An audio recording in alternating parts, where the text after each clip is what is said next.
fans? It's your main man, made man, back at it again. And y'all know how we get down over here. We talking boxing. Now, finally, I get a chance to talk about Keith Thurman because his fight has been announced. Everyone knows April 26th, Keith one-time Thurman will be going up against Julio Diaz, the brother of Joel Diaz, whom is the trainer of Timothy Bradley, who has a big fight on the horizon against Manny Pacquiao. But anyway, this fight is another letdown, ladies and gentlemen. It is another Al Heyman, Golden Boy letdown. How long are they going to keep nurturing Keith Thurman, ladies and gentlemen? You know, fight fans such as myself, the casuals, the diehards, we all want to give Keith Thurman the props. We all want to put Keith Thurman in the elite conversation, ladies and gentlemen. But how can we officially do this when this man has failed to really face an elite fighter, or for some reason Golden Boy and Heyman is hesitant to put Keith one-time Thurman in the ring with credible opponents, ladies and gentlemen? Keith one-time Thurman is coming off a victory against Jesus Soto Carras, a man who has 8 losses, ladies and gentlemen, a man who is 28-8, you know what I mean? He TKO'd that man in the 9th round, a man who lost against Marcos Maidana, Gabriel Rosado, ladies and gentlemen, Yuri Foreman, but then he had a impressive victory over Andre Berto, closed both of his eyes, so now he's worthy of a fight with Keith Thurman?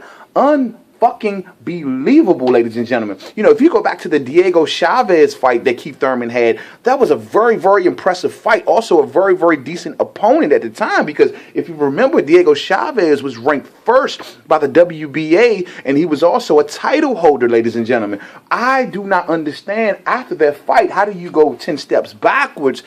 Take in mind, at the time, Diego Chavez was undefeated when he fought Keith Thurman and had a very, very impressive knockout percentages. May have been against a bunch of yahoos, but the fact of the matter is Diego Chavez at the time was 22-0 with 18 knockouts, ladies and gentlemen.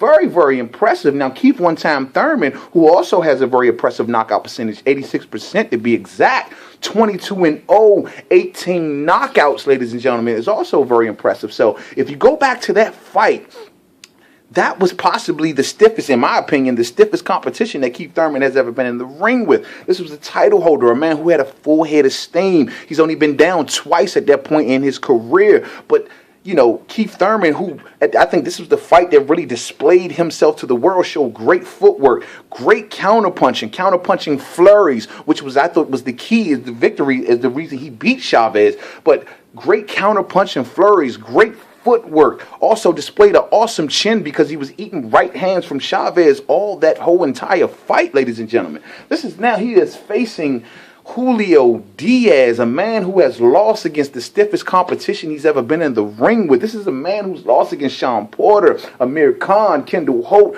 Juan Baby Bull Diaz, Jose Luis Castillo, Angel Man Freddy. This man has lost against the stiffest competition he's ever been in the ring with, just like Soto Carras, with the exception of Andre Berto, because he did close both of Andre Berto's eyes. And at the time, even though Andre Berto was coming off losses, he still was a proper or contender, you know, in the sport of boxing. But the fact of the matter is, when are they going to put Keith Thurman in the ring with elite fighters? I want to progress him and say he is one of the most elite fighters of today, ladies and gentlemen. But how can we officially, given in light of the Broner defeat against Marcos Maidana, in which we seen what happens when a promotional company or a manager babysits and try to keep their fighter away from the best competition, and what happens when they get in the ring with stiff competition? What happens? Am I saying that's going to happen to Keith Thurman? I'm not saying that. I'm just saying the possibility is still there, because I do not count Soto Carras, I do not count Carlos Quintana, and I damn sure don't count Jan Zevic as a fucking top contender or a top-rated boxer. I'm sorry, I just don't. These are all fighters, ladies and gentlemen, that has lost against the best competition in their career. These are tune-up fighters. How many tune-up fighters is Keith one-time Thurman going to face?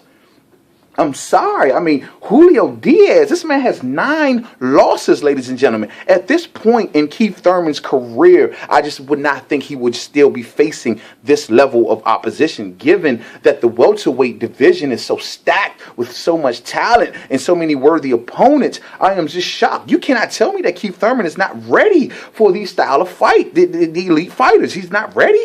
bullshit. Because if you go back to the Diego Chavez fight, I mean, very, very impressive Keith Thurman. He stopped the man. The ninth round left hook to the body, that's at the time that was Chavez's third time in his career being down. And then the 10th round stoppage, which made it the fourth time in his career he's been down. It was very, very impressive. I want to see that Keith Thurman in the ring with quality opposition, ladies and gentlemen. Not fucking Julio Diaz. I just don't want to see it. The fact of the matter is I will watch this fight mainly to see Keith Thurman win, I guess you might want to say, but not to see Julio Diaz lose. It's just the honest to God truth. Do you know, this is a fact, ladies and gentlemen, do you know Keith Thurman's combined components losses is 174 losses, ladies and gentlemen. Golden Boy, they have put this man in the ring with people with 36 losses, 22 losses. These are the people. He fought a man, Jason Jordan, who was 6-22. You know what I mean? Martiz Logan, 26-36, ladies and gentlemen. This was as recent as 2012. This was just 2 short years ago. I mean, Christopher Fernandez, 19 wins, 14 losses. These are the level of opponents that Keith Thurman has been facing. So once again, how can I give Keith Thurman elite status, top boxer of today's status, when he's been in the ring with a bunch of fucking yahoos? And then you throw him in there with one more when we all know he's past this type of guy. I mean, there are other fighters, ladies and gentlemen. I understand that a lot of fights have already been made for this year, at the beginning part of this year. I understand it. I understand a lot of fighters. But there are still some remaining in the welterweight division that could have been more respectable than Julio Diaz, ladies and gentlemen. Hell, I would have rather seen him in the ring with Herrera, given that the Herrera is at least coming off a respectable loss against, in which many think he won against Danny Garcia. They could have made that fight, for crying out loud. I don't know what the fuck is going on. You know what I mean? This is the Al Heyman, Golden Boy Promotions babysitter. And they're going to get as much money out of this shit as they can. But this is pure D shit. Pure D shit. Look at you. Okay, let's go back to Keith Thurman's last 4 opponents. Soto Carras, a man who's lost against Marcos Maidana, Gabriel Rosado, and Yuri Foreman. Get the fuck out of here. Gabriel Rosado? I think Gabriel Rosado has like 9-10 losses. I mean, what the hell is this about? I mean, he's coming off a major defeat against Jermell Charlo. That was an awesome victory for the Charlo brother. All right, and then you go behind that, Diego Chavez, which was the one respectable fight that I thought that Keith Thurman was involved in. Then before that, he had the Zevic fight. Now, the thing with the Zevic fight, technically, it was for a championship. It was for the IBF lightweight belt. But the fact of the matter is, who the fuck is this guy? And then if you look at his resume, he's fought nobody, ladies and gentlemen. Nobody. All right? Carlos Quintana, a man who has lost against Andre Berto, Paul Williams, Miguel Cotto. They lost his last 4 fights, with the exception of Diego Chavez. And even in that case, Diego Chavez at the time wasn't in the ring with no one impressive. Yeah, he was a title holder, but he took it from a Yahoo. When are we going to see Keith Thurman in the ring with quality competition? Bottom, because I'm going crazy over this shit. And I know most fight fans are. I want to give Keith Thurman elite status. I really do. And I know he has the tools in his tool shed to prove that he's an elite fighter, ladies and gentlemen. But to put him in the ring with Julio Diaz, I guess everyone is going off Julio Diaz's last fight, which was against Amir Khan, in which a lot of people may scream draw in that fight. And he was very close to knocking out glass chin Amir Khan. But shit, everyone knows Amir Khan had a glass chin, but for a lot of parts of that fight, Amir Khan outboxed Diaz, at least on point punches. But it was a very, very, very close fight, I will admit. But this does not dispute the fact that this man has 9 fucking losses, ladies and gentlemen. It does not dispute the fact that he has lost against all of his major competition, in which I'm going to go on record and predict now that he's going to get his ass whooped big time by Keith Thurman. This will be another elite fighter in which beats Julio Diaz. And this is who they put Keith Thurman in a ring with? Are you fucking shitting me? Remember this number, fight fans. 174 combined losses. Those are the combined losses of Keith Thurman's opponents. And now you might well add 9 more to it. So let's just go ahead and say 183 losses. Because once he whoops Julio Diaz's ass, you know what I mean? That's not, Julio Diaz already has 9 losses. That'll be 183 combined losses, ladies and gentlemen, in 24 fights.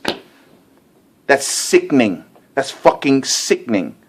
Fucking sickening. So I'm pretty much rooting for Keith Thurman in this fight. I'm also rooting for Keith Thurman to get better fights after this fight. I'm hoping that this second half of this year they announce a much better opponent for Keith Thurman, because quite honestly, this ain't it, ladies and gentlemen. This is not a pay-per-view fight. It's no fucking way they could put this on pay-per-view. It is, though, however, headlining a pretty decent card, because you got Lucas Matisse against John Molina. And, you know, I think that's going to be a pretty decent fight to watch.